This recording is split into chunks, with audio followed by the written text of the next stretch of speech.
part, but just to recap, if we hit layers, or layer, sorry, we do want to make sure that we have a cut layer, a score layer, and that the print width is at hairline, right? Just to kind of reiterate, of course, for our technical difficulties.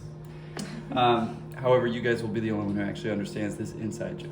Anyway, so back to where we were. Let's say, you know, my file was ready to scale. I could even go back and check some things. So like if I wanted to check the length of some items, I can go back and go, well, what was the length of that? Hit length. Usually it actually pops up down here. Not sure why. Oh, sorry, this is Rhino 6. So it still pops up on the command bar. Perfect, 27.793 millimeters, exactly what I intended, right? But like I said, really the key here is that main frame, that 12 by 24. So I'm gonna go ahead and do Control P for print. We're gonna know that it's sort of that default printer, but just in case, it's the VL S3 system, right? So we're good to go. And really the only thing we have to double check is the view and output scale.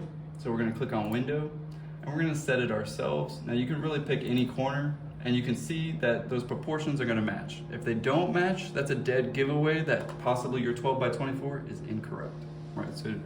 So do be aware of that. That looks good. It's gonna say scale to fit, yes. And you can press enter. And there you go. There is my print boundary, and of course the geometry of both the blue and the red. You'll want to see those colors too, right? Because very often, if you see it as like coming as purple, you know you did something wrong too. However, it looks good. I'm just gonna press print, and absolutely nothing happens, right? Because we have to go down to this window. Now, it's called UCP, kind of a weird name, but if you double click on it, bam, voila. There's sort of what we've sent to this printer. I like to call it the middleman, right? So this guy is the initial, sends it to the middleman sends it to the laser cutter, right? So now that this is good to go, maybe the next important part is kind of the UI here. Obviously the play button is gonna cause it to play, it's gonna start to run. I can also turn off the machine from here. I can also pause the machine. So right, just a couple of things. I can even, you hear it?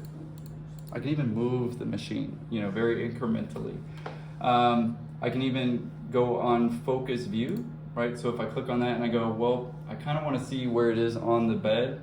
I can click on it, and it's gonna move it to that exact spot. Now the reason that's important is, what if I actually just have a little piece, right? And I wanna make sure that it cuts on that piece. You guys see that little laser? There's your confirmation, there's your variability that yes, it will hit that piece at that exact spot. So very often, sometimes we have only a certain piece of material, and we wanna make sure that it's gonna fit.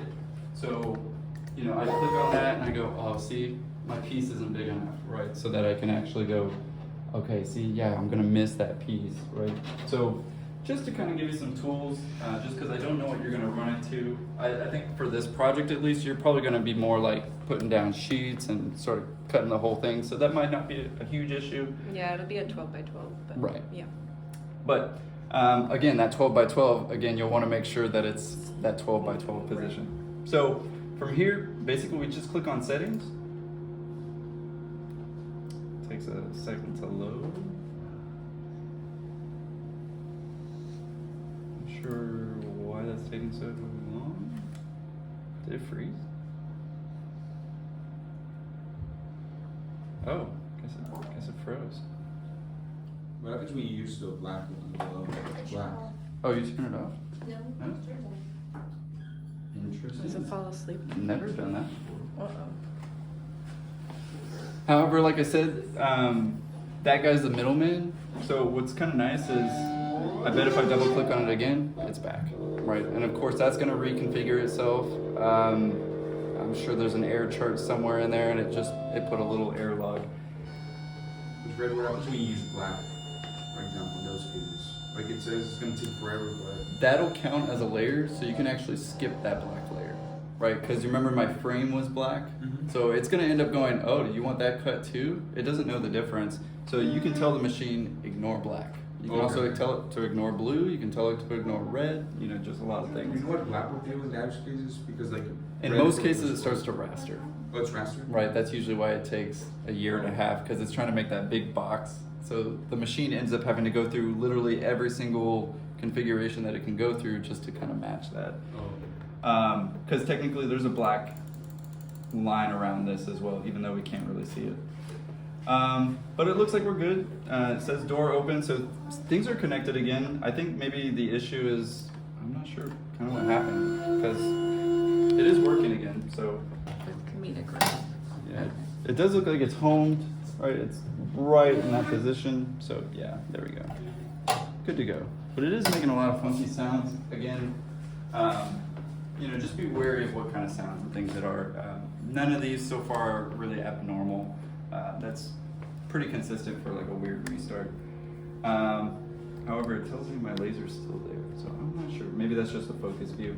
Anyway, like I was saying, if we click on settings, now it doesn't freeze. That's definitely good. We have our material database, right? So some people really like to use it this way, which is of course why we have these cards, right? So realistically, say you wanted to cut on 4-ply chipboard, these are the settings you're going to use. Now, if you take a look at it, a lot of people have written on it. There's a few little notes that we want to be cognizant of. However, these are old notes. These were old notes before we fixed the lens as well. So that lens degrades over time, right? We have to put more power and more power and more power for it to actually do what we want it to do. So you might find that you don't have to actually add some of these notes, right? Because we do have a new lens. However, this is what we want to find. We want to find natural, right? So I come down to natural. I'd want to find matte board, right? So I'll click on matte board. And essentially from there, it's good. The only thing I need to change is the material thickness. So in my case, I could either use a caliper and really get that exact thickness, or I could use just the thickness that it has on here, but it's been blacked out. So I mean, not super helpful there. But in my case, let's say I measured it to be exactly 1/8 inch. So I'm gonna go 0.125 of an inch. Does that make sense? Right. So I can control it this way. Raster, I can tell it. So this is what I was telling Simon. We can skip the raster just in case that black is coming out. So I obviously don't want it to raster in any way, so I'll skip that. The vector engraving is your score, right? It's just kind of another way to say that. So it says right now -5%. So if I wanted a lighter line, I could diminish that percentage, right? If I wanted a stronger line, right? And in our case, the red is cutting and the blue is score. So like I said, if you're using sort of the materials database, yeah, that's important, right? And sort of a dead giveaway, guys, is look at the color. The blue is vector engraving, so that's score. The red is vector cutting, right? So in my case, it's gonna kind of do the opposite. So I'm gonna kind of fix it real quick without having to reprint it.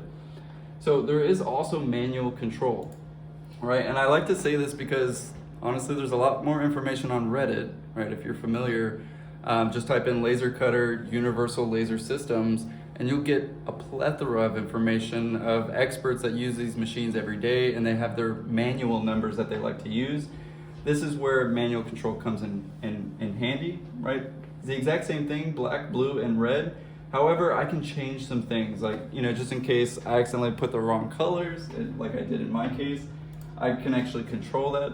I used to work in a laser cutter shop, so I kind of have a lot of these numbers memorized, kind of based on the material.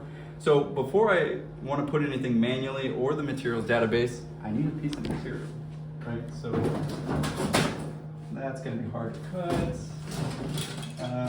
Something like that is probably just fine, as a scrap piece.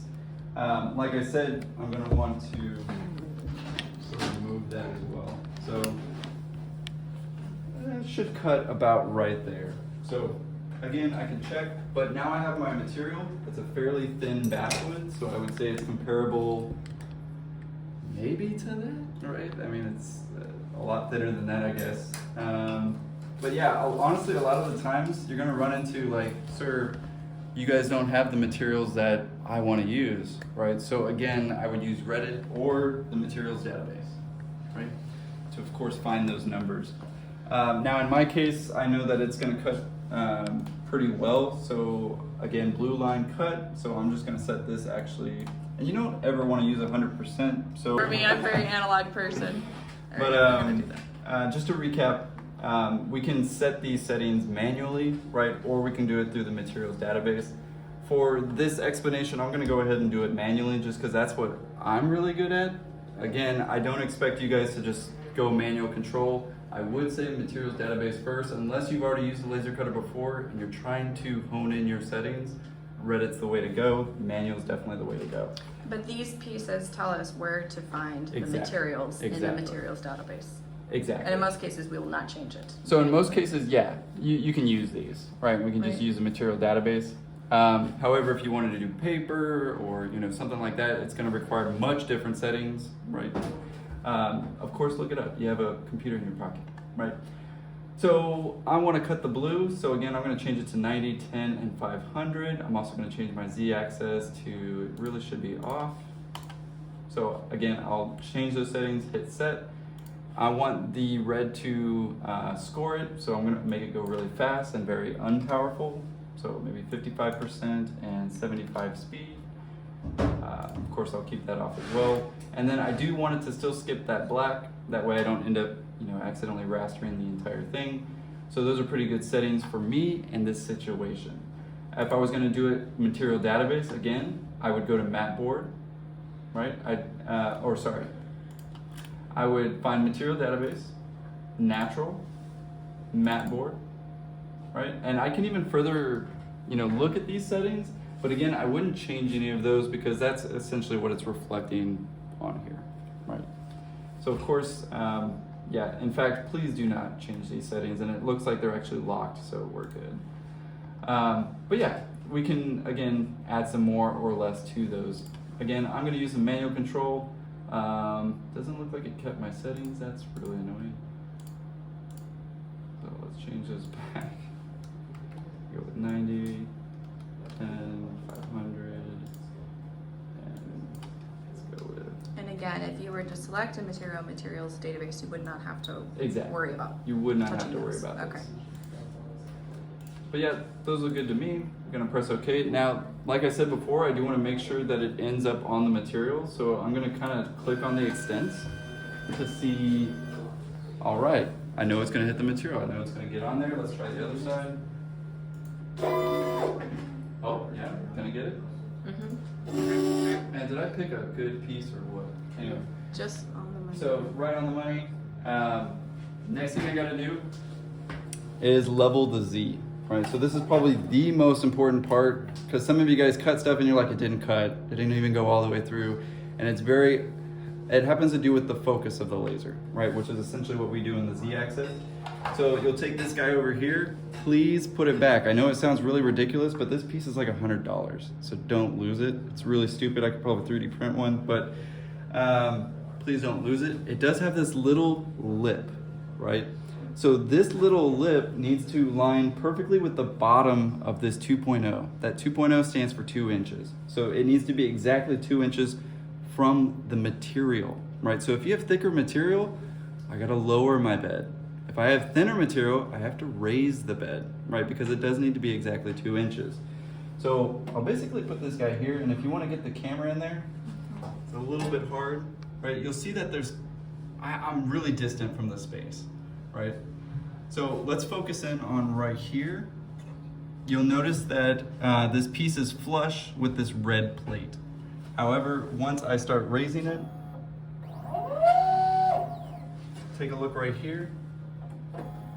I'll keep raising it, and eventually it'll pop away.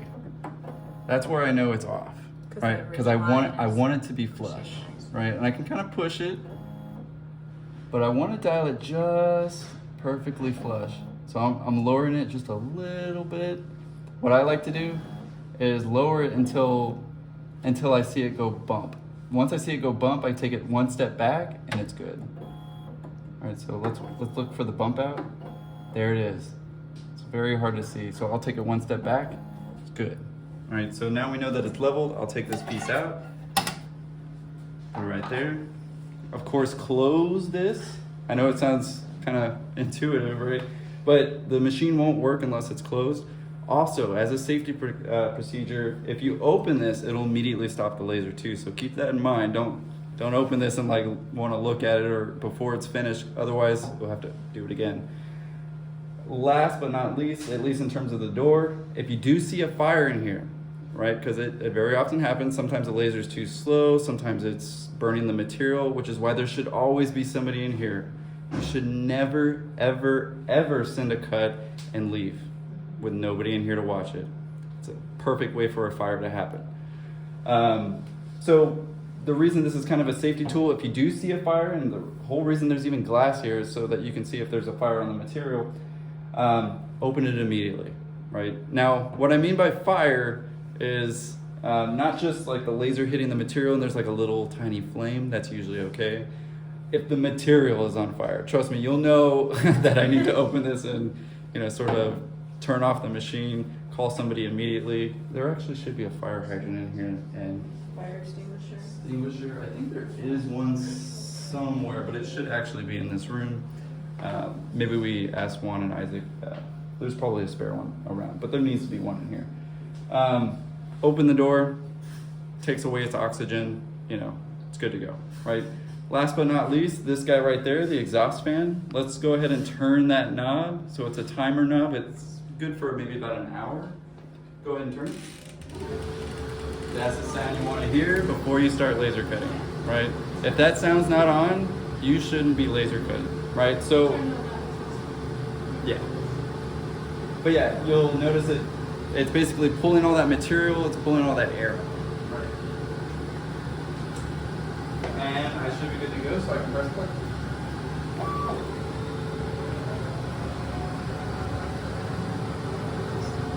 So it's probably going to do my cut lines first, yep.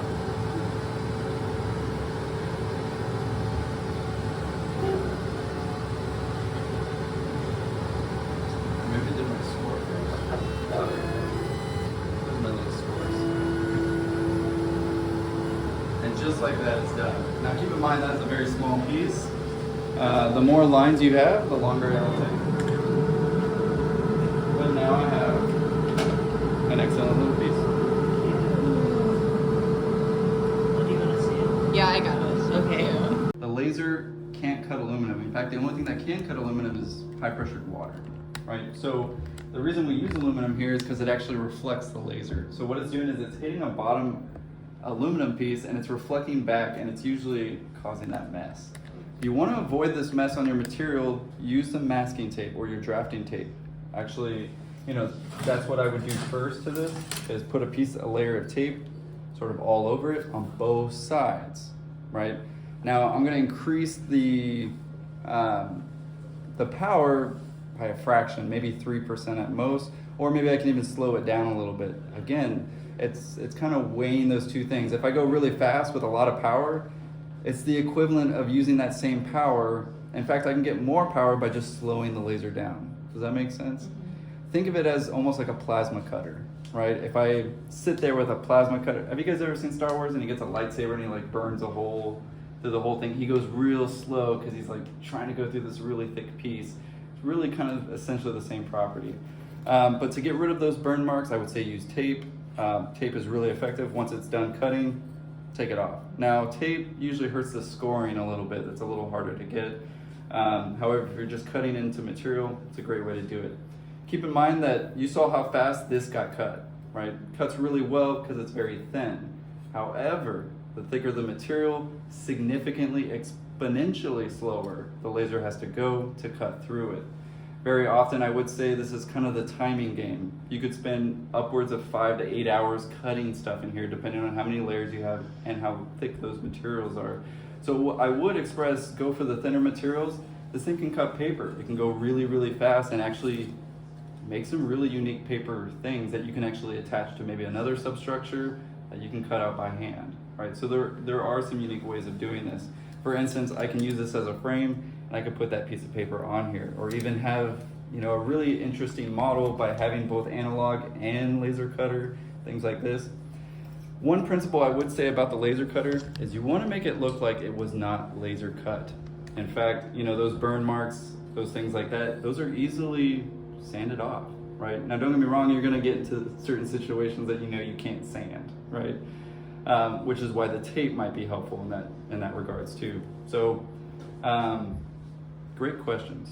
Any others, guys? Would you recommend plexi, and are there any special accommodations for plexi? So yes, so there is a certain plexiglass that we cannot cut, and usually it has a label on there. It says like added, I forget what the chemical is, but if you go to Home Depot, there's 2 sections of acrylic. There's one with that little chemical inside, and there's one with not. Definitely be wary of the chemical inside. Very often it'll say like can't be sort of machine cut because it gives off a smell, and that smell is toxic.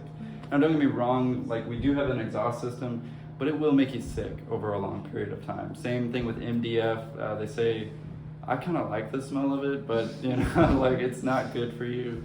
It has been known to cause cancer. So be wary of what that material actually has in it. Polyester is a good one, but it also smells like poop when it's being cut. Same thing with leather. This thing can cut leather. It smells like poop. It smells like burnt skin because that's what it is. However, you know, it's non-toxic. If you're really absolutely confused, you can usually ask somebody there, hey, do you know if this has any toxic chemicals in it? And they'll be able to tell you that information, especially at like a small model shop and things like that. However, thickness-wise, I wouldn't go anywhere close to a quarter. Wood-wise or acrylic-wise, I'd stay in the 1/8 inch range really as a max just because of timing, right? You're gonna get a lot better cuts, it's gonna go a lot faster. You know, it's just gonna be better, I think, for everybody, considering you guys all have to do this. But really, there's not a limit to this machine, you know, outside of that. So, extremely versatile. I would say experiment with other materials, experiment with things. Also, another thing to say is you don't necessarily have to do a whole 2x1 at first. You can test it like we did on a little piece of material. In fact, it's a really good idea so that you can test those numbers and make sure, yes, they cut, they scored just the way I like it. Now I can write down those numbers and I can use them again. Does that make sense? Also, I would say if you happen to use a new material and you want to make one of these for us, please do, right? And you find the numbers that work just right for it, please give us one, right? Because that's honestly how we got these as well. Mark Mansky, one of the teachers that used to be here, he made these out of his own just memory, right? Just remembering kind of what things were, and of course made those. Yes, ma'am. So with this one, would you be able to do that for us with that piece? Like what settings and stuff you used? Yeah, I mean, you could honestly save the ones that I just did. Okay. Done, right? But again, those were just memory. I could write those down. Yeah. But like I said, guys, one thing to notice is fire is probably the most detrimental thing for this. There's a tiny little lens inside here that if it cracks, the whole thing doesn't work, right? And some of the previous students definitely know that. So I'm not going to cause like a fire situation so that you can see what it looks like. But more often than none, you got to open the machine and you got to turn the power down or the speed up. Does that make sense? Right?